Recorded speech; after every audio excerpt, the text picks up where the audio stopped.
नमस्कार, मैं आलोक कुमार आपका अपने YouTube चैनल पर स्वागत करता हूं। आज हम लोग मध्यकालीन भारत के एक इम्पोर्टेंट चैप्टर सल्तनत काल के MCQ को पढ़ने वाले हैं। ये हमारा जो है सल्तनत काल का पार्ट नंबर 1 है। ये फर्स्ट वीडियो है और इस चैप्टर पे हमें 2 वीडियो पढ़ेंगे इस चैप्टर से रिलेटेड। तो चलिए अपने इस वीडियो को स्टार्ट करते हैं। कह रहा है दिल्ली सल्तनत शासित हुआ था कुल, यानी दिल्ली सल्तनत पर कितने शासकों ने शासन किया था। तो दिल्ली सल्तनत पे आपके टोटल 5 राजवंशों ने शासन किया था, यानी ऑप्शन नंबर सी। ये कौन कौन से शासक थे? तो ये शासक थे आपके गुलाम वंश, खिलजी वंश, तुगलक वंश, सैयद वंश और लोदी वंश। अगर आपके इसके ट्रिक को याद करना चाहते हैं तो आप याद कर सकते हैं गुल खिले तो सैयद लोदी। क्या हम याद कर सकते हैं? हम याद कर सकते हैं गुल खिले तो सैयद लोदी। गुल से हो जाए गुलाम वंश, खिले से खिलजी वंश, तो से तुगलक वंश, सैयद से सैयद और लोदी से लोदी। तो ये आप इसका ट्रिक याद कर सकते हैं, गुल खिले तो सैयद लोदी।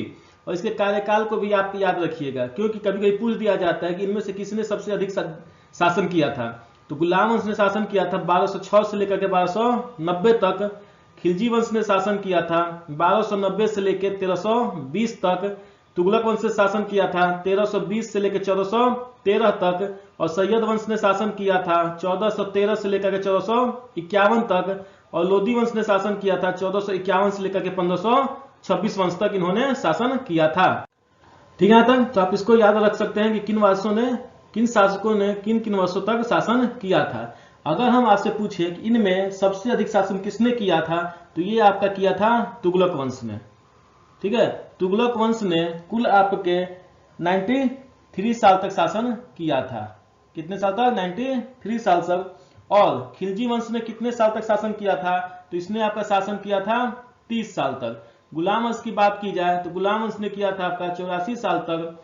सैयद वंश का बात किया जाए तो सैयद वंश ने आपका किया था टोटल आपके किए थे ये 36 वर्ष तक। निकाल लीजिएगा, लगभग 36 आएगा, 36 नहीं 38 आएगा। और लोदी वंश ने किया था आपका 75 साल तक। तो सबसे अधिक शासन किया था तुगलक वंश ने 93 साल तक, और सबसे कम किया था आपका खिलजी वंश ने, जो कि 30 साल तक। तो आप इसे भी याद रखिएगा। मैं हमेशा इन वंशों के और शासकों के टाइम पीरियड ही बताता चलता हूं, क्योंकि एग्जाम में आपसे पूछे जाते हैं सजाने के क्रम में, और ऐसे क्वेश्चन बहुत से स्टूडेंट जो होते हैं छोड़ देते हैं। तो आप लोग हमेशा इसको शासक को मैं बताते चलूंगा, बार बार रिपीट करूंगा ताकि आपको याद हो जाए। निम्न में से कौन सा शासक दास राजवंश से संबंधित था, जिसको हम बोलते हैं गुलाम वंश?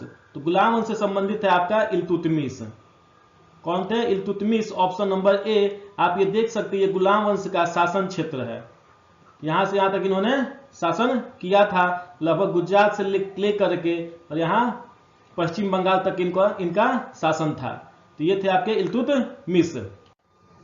इल्तुतमिश जो था वो आपका इलबरी तुर्क था। हुमायूं तथा अकबर मुगल राजवंश से संबंधित है। अहमद शाह अब्दाली जो था वो अफगान वंश से था। और इल्तुतमिश जो था उसने ही इक्ता प्रथा को प्रारंभ किया था। ये भी इंपॉर्टेंट है, इक्ता प्रथा को किसने प्रारंभ किया था? तो ये किया था आपका इल्तुतमिश ने। दिल्ली पर राज करने वाली प्रथम महिला शासिका कौन थी? तो ये थी आपके Razia Sultan. Option number B. और ये एकमात्र महिला शासिका थी जिन्होंने दिल्ली सल्तनत पर राज किया था। रजिया ही एकमात्र मुस्लिम स्त्री थी जो दिल्ली की गद्दी पर बैठी थी। इल्तुतमिश की पुत्री थी। रजिया जो थी वो इल्तुतमिश की पुत्री थी। उसने 1236 से 1240 ईस्वी तक शासन किया था। ये शासन काल है किसका? रजिया का। 1236 से लेकर 1240 तक इन्होंने शासन किया था। बाजार नियंत्रण प्रणाली किसने प्रारंभ की थी? तो बाजार नियंत्रण प्रणाली जो है आपका वो प्रारंभ किया था अलाउद्दीन खिलजी ने। किसने? अलाउद्दीन खिलजी ने। और आप ये देख सकते हैं ये खिलजी का शासन क्षेत्र है, इतने दूर तक इन्होंने शासन किया था। अलाउद्दीन खिलजी जिसका शासन काल है 1296 से लेकर के 1316 ईस्वी तक, ने बाजार नियंत्रण प्रणाली प्रारंभ की थी। अलाउद्दीन खिलजी बाजार नियंत्रण के विषय में जानकारी तारीखे फिरोजशाही जिसका लेखक बरनी है, खजाइनुल फुतूह जिसके लेखक अमीर खुसरो हैं, और रेहला जिसके लेखक इब्न बतूता है नामक ग्रंथों से मिलती है। तो ये आप 3 नाम है और 3 किताब हैं जिनको आप याद रखेंगे। अलाउद्दीन खिलजी ने मूल्य नियंत्रण नीति किसके भले के लिए लाई थी? तो अलाउद्दीन खिलजी ने मूल्य नियंत्रण नीति जो लाई थी वो सैनिकों के लिए लाई थी। ऑप्शन नंबर ए। राजस्व सुधारों को सर्वप्रथम किसने चलाया था? तो राजस्व सुधार को सर्वप्रथम चलाया था अलाउद्दीन खिलजी ने। Option number B. रणथंभौर क्या है? रणथंभौर जो है आपका एक राजपूत दुर्ग है, यानी किला है। Option number B. रणथंभौर जो है राजस्थान में राणा हमीर देव का एक किला है। किसका है? राणा हमीर देव का एक किला है। अलाउद्दीन खिलजी ने इस किले को 1301 ईस्वी में हमीर देव से जीत लिया था। अलाउद्दीन खिलजी ने दाग और हुलिया व्यवस्था भी शुरू की थी, जो घोड़ों और सैनिकों की पहचान के लिए ब्रांडिंग प्रणाली थी। तो इल्तुतमिश ने पीछे पढ़े क्या प्रारंभ किया था? वो उसने इक्ता प्रथा प्रारंभ की थी। उसी तरह अलाउद्दीन खिलजी ने दाग और हुलिया प्रथा भी स्टार्ट किया था। कागज का भारत में आगमन किस सदी में हुआ? तो कागज का भारत में आगमन जो हुआ था वो 13वीं सदी में हुआ था। Option B. राजा दैवीय अधिकार से संपन्न है। कथन है ये कि राजा दैवीय अधिकार से संपन्न है। इससे मिलता जुलता सिद्धांत है राजा की गरिमा। इस दूसरे सिद्धांत का प्रतिपादन करने वाला प्रथम मुस्लिम शासक कौन था? ये राजा की गरिमा जो सिद्धांत है इसका प्रतिपादन करने वाला प्रथम मुस्लिम शासक कौन था? तो ये था आपका बलवन। कौन था? बलवन। और बलवन जो था आपका ये गुलाम वंश का ही शासक था। सेना को वेतन देने की प्रणाली का विधान किसने किया था? तो सेना को वेतन देने की प्रणाली का जो विधान किया था वो किया था आपके अलाउद्दीन खिलजी ने। Option number C. निम्नलिखित में से किसने अपनी राजधानी दिल्ली से देवगिरी स्थानांतरित की थी? दिल्ली से कहा? देवगिरी। तो ये किया था आपका मोहम्मद बिन तुगलक ने। किसने कहा था? किसने किया था? ये मोहम्मद बिन तुगलक ने। और ये देख सकते हैं आप तुगलक वंश का ये शासन क्षेत्र है। लगभग इन्होंने पूरे भारत पर शासन कर लिया था।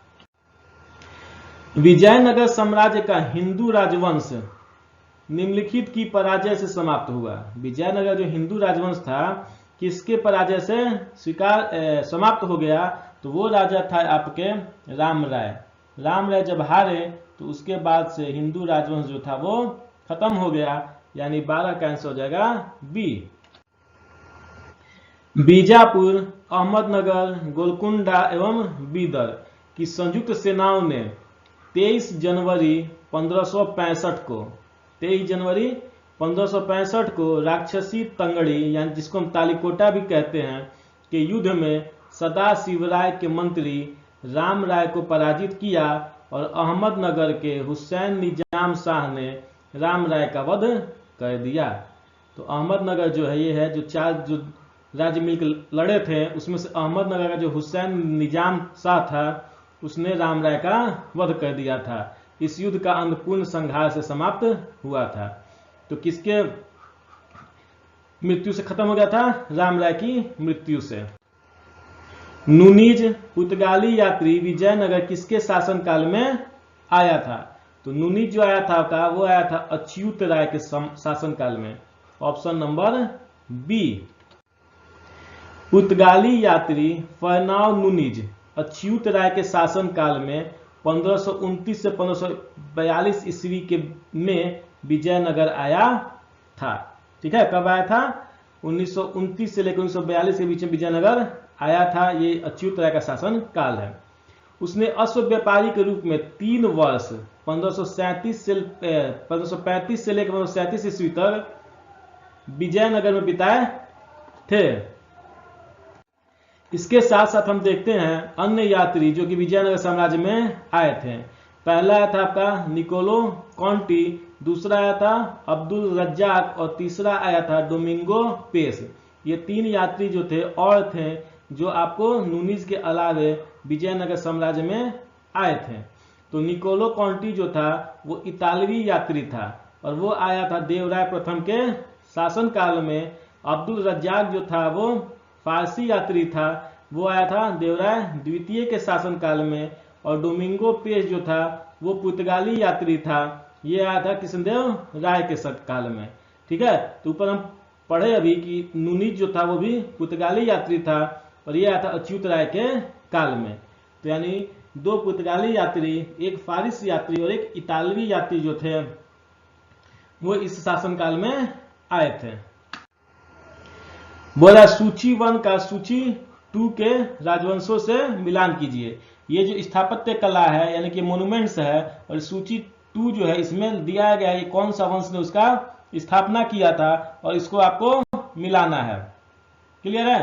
तो मिलाते हैं। बड़े पत्थरों के ब्लॉकों और न्यूनतम अलंकरण, शुद्ध मेहराब, अर्ध गुंबद महाद्वार, दोहरे गुंबद की मोटी दीवार है।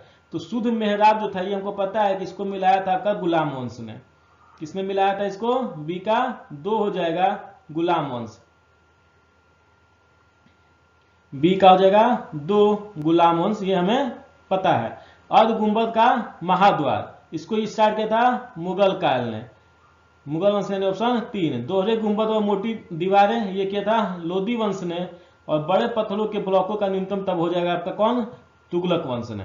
तो यानी 4 2 3 1, 4 2 3 1, ऑप्शन नंबर डी जो है इसका राइट आंसर है। अमीर खुसरो का जन्म कहाँ हुआ था? तो अमीर खुसरो का जन्म हुआ था आपका पटियाला में, ऑप्शन नंबर सी। अमीर खुसरो का जन्म एटा, उत्तर प्रदेश, वर्तमान काशी नगर के पटियाली कस्बे में 1253 ईस्वी में हुआ था। कहाँ पे हुआ था? उत्तर प्रदेश में 1253 ईस्वी में पटियाली नामक गांव में। इसे कव्वाली गायन का जन्मदाता कहा जाता है। अमीर खुसरो क्या कहा जाता है? कव्वाली गायन का जन्मदाता। इन्हें भारतीय संगीत के ख्याल व तराना गायन का जन्मदाता भी कहा जाता है। क्लियर है? ख्याल व तराना गायन का जन्मदाता भी कहा जाता है। इन्होंने गजल, मसनवी, रुबाई, काटा, दोबेती और तुर्की वंद की भी रचना की है। इनका विशेष योगदान गजल के विकास में है। अमीर खुसरो पर्शियन तथा हिंदुस्तानी दोनों भाषाओं में लिखते थे। अमीर खुसरो जो थे वो पर्शियन और हिंदुस्तानी दोनों भाषाओं में लिखते थे। फिर देखिए क्या कर दिया, सूची 1 का सूची 2 से मिलान कीजिए। ये सब आपके कवि हैं, लेखक हैं, जो भी हैं। यहाँ पे आपको इनके शासन काल में मिलान करना है कि किसके शासन काल में आए थे या किसके शासन काल में उन्हें संरक्षण प्राप्त था। तो अमीर खुसरो जो आया था वो आया था आपका, अमीर खुसरो आया था अलाउद्दीन खिलजी के समय में, यानी ऑप्शन नंबर हो जाएगा 3। जियाउद्दीन बर्नी, अभी हमने पीछे देखा था, जियाउद्दीन बर्नी जो आपका आया था वो आया था फिरोज शाह तुगलक के समय में। इब्न बतूता आया था मोहम्मद बिन तुगलक के समय में। और मिनहाज उज सिराज ये जो था आपका वो आया था इल्तुतमिश के समय में। यानी 3 1 4 2, 3 1 4 2, ऑप्शन नंबर ए। कौन सा? ऑप्शन नंबर ए। मिलान कीजिए, मिलान करना है। ये कुछ नाम दिया गया है पार्ट 1 में, और पार्ट 2 में कुछ स्टेटमेंट दिया गया है। इन दोनों को मिलान करना है। पहला कह रहा है हजरत निजामुद्दीन औलिया। हजरत निजामुद्दीन औलिया जो हमको पता है कि ये सूफी संत थे, यानी ऑप्शन नंबर 5। ऑप्शन 5 के पास 2 है, ए और सी। अब होता है मलिक काफूर। मलिक काफूर हम क्या कहते हैं? 1000 दिनारी कहते हैं। तो यानी बी का ऑप्शन हो जाएगा 4। तो ए का 5, बी का 4, हमारा हो जाएगा ऑप्शन नंबर ए। कौन सा? ऑप्शन नंबर ए। तो सी हमारे लिए क्या होगा? अलाउद्दीन खिलजी, नियंत्रित दाम और राशन की शुरुआत। पीछे हम देखें ये ऑप्शन ए। और जलालुद्दीन जो है वो दास राजवंश को उखाड़ फेंका था, ऑप्शन नंबर डी। क्लियर है? निम्नलिखित को दिल्ली पर उनके शासन के तिथि क्रम के अनुसार व्यवस्थित कीजिए। पहला रजिया, दूसरा बलवन, तीसरा इल्तुतमिश और चौथा नसीरुद्दीन। ये आपके गुलाम वंश के शासक हैं जिनको इनके कालक्रम के अनुसार सजाना है। तो मैंने आपको इसमें बताया था कि इस टाइप के क्वेश्चन जो है आपके एग्जाम में बहुत ही ज़्यादा पूछे जाते हैं और मैक्सिमम स्टूडेंट इन टाइप के क्वेश्चन को छोड़ देते हैं। अगर आप इस टाइप के क्वेश्चन को सॉल्व करते हैं तो ये आपके लिए प्लस पॉइंट है जो बाकियों से आपको ऊपर लेकर के जाएगा, आपके रैंक को बूस्ट करेगा। तो ये तो आपके गुलाम वंश के संस्थापक हैं, तो आप इनको पहचान सकते हैं। सबसे पहला था इल्तुतमिश, तब आया था आपका रजिया, उसके बाद नसीरुद्दीन और तब जाकर के बलवन, यानी 3, 1, 4 और 2, और ये आपके हो जाएंगे ऑप्शन नंबर डी। तो ये सारे जो आपके शासक हैं वो गुलाम वंश के हैं। तो चलिए हम इन गुलाम वंश के शासकों को क्रमानुसार देखते हैं। गुलाम वंश के शासकों की सूची और उनके शासनकाल। तो सबसे पहला था कुतुबुद्दीन ऐबक, फिर आराम शाह, फिर शमसुद्दीन इल्तुतमिश, फिर रुकन उद फिरोज, रजिया सुल्तान, बहराम, मसूद, नासिरुद्दीन मसूद, गियाउद्दीन बलवन और उसके बाद कैकाबाद। तो जो इम्पोर्टेंट है वो आपका है ऐबक, आराम शाह भी देख सकते हैं, इल्तुतमिश, उसके बाद रजिया सुल्तान, उसके बाद बलवन। ये जो है आपके वो इम्पोर्टेंट शासक हैं जो इस गुलाम वंश में हुए। तो कुतुबुद्दीन का शासन काल था 1206 से 1210, आराम शाह का था 1210 से 1211, इल्तुतमिश का 1211 से 1236, रुकुद्दीन का कुछ समय के लिए आया था 1236 में, रजिया सुल्तान 36 से 40, 4 साल के लिए, बहराम आया था 40 से 42, मसूद आया था 42 से 46 और नासिरुद्दीन महमूद आया था आपका 46 से 66, बलवा आया था 66 से 86 या 87 और कैकाबाद आया था 86 से 90। तो सारे याद करने की जरूरत नहीं है, आप एक कुतुबुद्दीन को याद कर लीजिए, आराम शाह को, इल्तुतमिश को, उसके बाद आ जाइए रजिया सुल्तान पे और फिर बलवन पे। ये आपके जो इतने 5 हैं इनको कम से कम आपका याद होना चाहिए, इंपॉर्टेंट है। निम्नलिखित में से कौन सा विद्वान भारत में महमूद गजनवी के साथ जुड़ा है? तो भारत में जो महमूद गजनवी के साथ आया था वो था आपका अल-बरूनी, ऑप्शन नंबर ए। प्रसिद्ध अरब यात्री, ये अरब का था, अल-बरूनी महमूद गजनवी के सोमनाथ पर आक्रमण के समय भारत आया था। जब महमूद गजनवी ने सोमनाथ पर आक्रमण किया था उस समय अल-बरूनी इसके साथ आया था। वह महमूद गजनवी का दरबारी कवि और इतिहासकार था। अल-बरूनी को इंडोलॉजी बोलते हैं, स्टडी ऑफ इंडियन लिटरेचर को, फिलोसफी को और कल्चरल को। जो पुराने जो हिस्ट्री है उसके हम स्टडी को इंडोलॉजी बोलते हैं। तो इंडोलॉजी का जनक और पहले मानव विज्ञानी के रूप में भी उसे जाना जाता है। उसने 1017 में भारत का दौरा किया था और 1017 में भारत में प्रचलित हिंदू आस्था की खोज के बाद उन्होंने तराइख अल हिंद लिखी थी। क्या लिखी थी? तराइख इल हिंद लिखी थी। किसने? अल-बरूनी ने। प्रसिद्ध पारसी पर्व नौरोज को भारत में निम्न में से किसने प्रारंभ किया था? तो नौरोज को प्रारंभ किया था के बलवन ने, ऑप्शन नंबर ए। प्रसिद्ध पारसी पर्व नौरोज को भारत में बलवन ने प्रारंभ किया था। नौरोज पारसियों के लिए हर साल 21 मार्च को, कब? 21 मार्च को मनाया जाने वाला 9 वर्ष का उत्सव है। बलवन जो 1266 से 1287 ईस्वी तक दिल्ली में शासन किया था, हमने पीछे से देखा है। इसके अलावा उसने सिजदा और पाबोस, किसने? बलवन ने सिजदा और पाबोस की प्रथा को अपने दरबार में शुरुआत किया, जो कि गैर इस्लामी समझा जाता था। ठीक है, बलवन जो था वो इल्तुतमिश का दास था। बलवन किसका दास था? इल्तुतमिश का दास था। महमूद गजनवी ने भारत पर कितनी बार आक्रमण किया है? तो महमूद गजनवी ने भारत पर 17 बार आक्रमण किया है, option number C. Mahmud Ghaznavi ने भारत पर 17 बार आक्रमण किया है। महमूद गजनवी ने 999 से लेकर 1030 ईस्वी के बीच 17 बार आक्रमण किया है, यानी कि लगभग 31 साल में उसने 17 बार आक्रमण किया है, यानी लगभग 2 साल पर एक बार वो आक्रमण कर देता था। उसका सबसे पहला आक्रमण जो था वो 1000 ईस्वी में हुआ था। कब हुआ था? 1000 ईस्वी में हुआ था, जिसने उसमें कुछ सीमांत किलों पर अधिकार कर लिया था। उसके बाद उसने हिंदू शाही शासक जयपाल को परास्त किया। किसको? जयपाल को परास्त किया, जिसे उसने महमूद के इतिहासकारों ने ईश्वर का पुत्र लिखा है। ठीक है, तो महमूद के जो इतिहासकार थे उसको क्या लिखा है? ईश्वर का पुत्र लिखा है महमूद गजनवी को। उसका अंतिम आक्रमण जो था 1027 ईस्वी में सिंध के जाटों पर था। कहा था? 1027 ईस्वी में सिंध के जाटों पर था। महमूद गजनवी का सबसे प्रसिद्ध आक्रमण 1025 में 2 साल पहले सोमनाथ मंदिर पर किया गया था और इस आक्रमण पर उसने बहुत ज्यादा लूटपाट मचाया था। महमूद गजनवी के आक्रमण का सामना करने वाला भारतीय शासक कौन था? तो वो था आपका राजा जयपाल। और मैंने पीछे देखा कौन था? राजा जयपाल, ऑप्शन बी।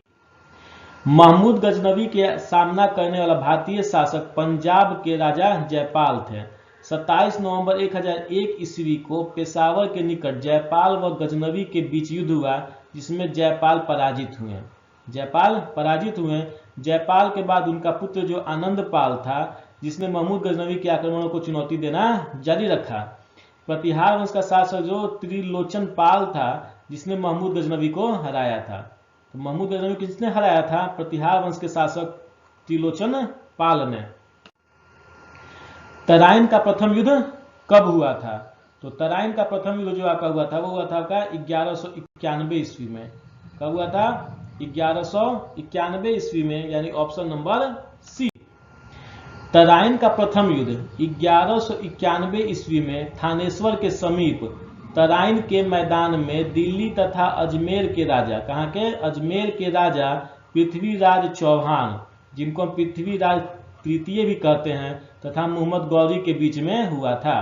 किसके बीच हुआ था? पृथ्वीराज चौहान और मोहम्मद गौरी के बीच में। याद रखिएगा, पृथ्वीराज थर्ड भी इनको कहते हैं। इसमें मोहम्मद गौरी हार गया था। जो पहला तराइन का युद्ध हुआ था उसमें मोहम्मद गौरी हार गया था। फिर हुआ था तराइन का द्वितीय विश्व युद्ध, उसके जस्ट 1 साल बाद 1192 ईस्वी में। यह युद्ध मोहम्मद गौरी और पृथ्वीराज चौहान के बीच ही हुआ था और इस युद्ध में मोहम्मद गौरी ने पृथ्वीराज चौहान को हराया था। यानी दूसरे वाले में कौन हार गए थे? तो पृथ्वीराज चौहान हार गए थे। उसके बाद हुआ आपका तीसरा युद्ध, जो कि हुआ था 1215 ईस्वी में। यह युद्ध इल्तुतमिश और ताजुद्दीन इल्दिज के बीच हुआ था। किसके बीच? इल्तुतमिश और इल्दिज के बीच हुआ था, जिसमें इल्तुतमिश ने इल्दिज को हरा दिया था। तो यहाँ पर तो ये आपके तराइन के 3 युद्ध थे। निम्नलिखित में से किस राजपूत राजा ने मोहम्मद गौरी को पहली बार हराया था? तो मोहम्मद गौरी को हराने वाले जो राजा थे वो थे आपके बघेल भीम। बघेल वंशीय कौन थे? उनका नाम था राजा का भीम और बघेल वंशीय थे, इसलिए हम बोलते हैं बघेल भीम, यानी ऑप्शन नंबर बी। 1178 ईस्वी में 1178 ईस्वी में मोहम्मद गौरी ने गुजरात पर आक्रमण किया। उस समय वहां बघेल वंशीय चालुक्य या सोलंकी शासक भीम द्वितीय, जिनका मूल राज द्वितीय भी कहा जाता है, का शासन था। बघेल वंशीय थे, चालुक्य या सोलंकी शासक थे। आबू पर्वत की तलहटी में इन्होंने गौरी को पराजित किया था। यह गौरी की भारत में प्रथम पराजय थी। मोहम्मद गौरी का यह पहला पराजय था 1178 ईस्वी में। किस सूफी संत की दरगाह अजमेर में है? तो ये आपका है ख्वाजा मोइनुद्दीन चिश्ती का। किसका? ख्वाजा मोइनुद्दीन चिश्ती का, ऑप्शन नंबर सी। ये जो थे भारत में इस्लाम धर्म के जो चिश्ती संप्रदाय है उसके संस्थापक थे इंडिया में। ख्वाजा मोइनुद्दीन 1192 ईस्वी में मोहम्मद गौरी के साथ भारत आए थे। किसके साथ? मोहम्मद गौरी के साथ भारत आए थे और अजमेर में रहने लगे तथा चिश्ती संप्रदाय की नींव भारत में रखी और अजमेर में ही इनकी मृत्यु हो गई। ख्वाजा मोइनुद्दीन चिश्ती एक प्रसिद्ध सूफी संत थे जिनका जन्म फारस में हुआ था और अजमेर में ही इनको दफनाया गया और इनकी दरगाह भी यहीं पे है। यही दरगाह आपका अजमेर शरीफ दरगाह के नाम से जाना जाता है। आत्मकथा शाहनामा के लेखक कौन है? तो इसके लेखक हैं फिरदौसी। शाहनामा के लेखक जो है वो हैं Firdausi, option number B. Shahnameh के लेखक फिरदौसी हैं। वे महमूद गजनवी के दरबार में रहते थे। फिरदौसी किसके दरबार में रहते थे? महमूद गजनवी के दरबार में रहते थे। इसे राजाओं की पुस्तक भी कहा जाता है। ठीक है, शाहनामा को राजाओं की पुस्तक भी कहा जाता है और यह फारसी भाषा का एक प्रसिद्ध महाकाव्य है। इसमें लगभग 60,000 दोहे हैं और यह ईरान के प्राचीन इतिहास के और मिथकों की कहानी है। इसके अतिरिक्त अन्य विद्वान जो गजनवी के दरबार में रहते थे, एक रहता था आपका अलबरूनी, उतवी, फराबी, बैहाकी, उजारी, तूसी, उंजूरी, असजदी और फरूखी। ये जो इतने आपके विद्वान हैं वो गजनवी के दरबार में रहते थे। इसमें से अलबरूनी जो है, उतवी, ये दो आपके इंपॉर्टेंट है। उसके बाद फरूखी, ये तीन जो है आपके वो इंपॉर्टेंट है। और ऊपर हमने देख लिया फिरदौसी तो थे ही। निम्नलिखित में से किसने अपने आप को खलीफा घोषित किया था? तो अपने आप को खलीफा घोषित किया था मुबारक शाह खिलजी ने। किसने? मुबारक शाह खिलजी ने। Option number D. निम्नलिखित में सर्वप्रथम लिखने की कला कहाँ विकसित हुई थी? तो सर्वप्रथम लिखने की कला जो विकसित हुई थी वो हुई थी सुमेर में। ठीक है, सुमेरियन जो थे वो लिखने की कला सबसे पहले विकसित हुई थी। आप देख सकते हैं ये जो फिगर है आपका, इसमें देखिए ए जो है वो यहाँ इस टाइप से लिखा जाता था, बी इस टाइप से लिखा जाता था, यहाँ पे एल देखिए ऐसे लिखा जाता था। तो ये आपके सब सारे लेटर्स हैं जिनको ये लिखने का तरीका अलग था। तो लिखने की कला सर्वप्रथम विकसित हुई थी सुमेर में। प्राचीन विश्व में लिपि कला के आविष्कारता मेसोपोटामिया यानी सुमेरियन थे। सुमेरियन किलाक्षर लिपि, कौन सी लिपि? किलाक्षर लिपि न केवल सुमेरियनों के लिए उपयोगी सिद्ध हुई अपितु आगे चलकर मेसोपोटामिया की अन्य संस्कृतियों ने भी इसे ग्रहण किया। तो उस समय जो लिपि चलता था उसका नाम था किलाक्षर लिपि। सुमेरिया में ही सर्वप्रथम व्यवस्थित शिक्षा पद्धति तथा पुस्तकालयों की स्थापना की गई। इस लेखन प्रणाली को क्यूनिफॉर्म कहा जाता है। क्या कहता है? क्यूनिफॉर्म कहा जाता है। सुमेरिया ने 3500 ईसा पूर्व, कब? 3500 ईसा पूर्व के आसपास इस लेखन प्रणाली का आविष्कार किया है। छोटा बालक तेजुमुद्दीन बड़े होने पर क्या कहलाया? तो ये कहलाया चंगेज खां, जिसका नाम था Genghis Khan. Option number B. Tajuddin का नाम क्या था? तो चंगेज खां। चंगेज खां का वास्तविक या प्रारंभिक नाम तेमुजीन था। चंगेज खां मंगोलिया का निवासी था। चंगेज खां ने मंगोलों की एक सुसंगठित सेना भी तैयार की थी। उसने गजनी और पेशावर पर अधिकार कर लिया। ख्वारिज्म वंश के शासक अलाउद्दीन मुहम्मद को भी हराया। किसको? अलाउद्दीन मुहम्मद को, जो कि ख्वारिज्म वंश के शासक थे। इसको चंगेज खां ने हराया था। चंगेज खां के आक्रमण के समय दिल्ली का जो सुल्तान था वो इल्तुतमिश था। यही पूछा जाता है, इंपॉर्टेंट है कि दिल्ली के आक्रमण के समय जब चंगेज खां का आक्रमण हुआ था उस समय दिल्ली का सुल्तान कौन था? तो दिल्ली का सुल्तान था इल्तुतमिश।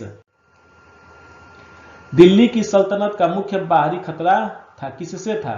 दिल्ली सल्तनत को जो बाहरी खतरा था वो किससे था?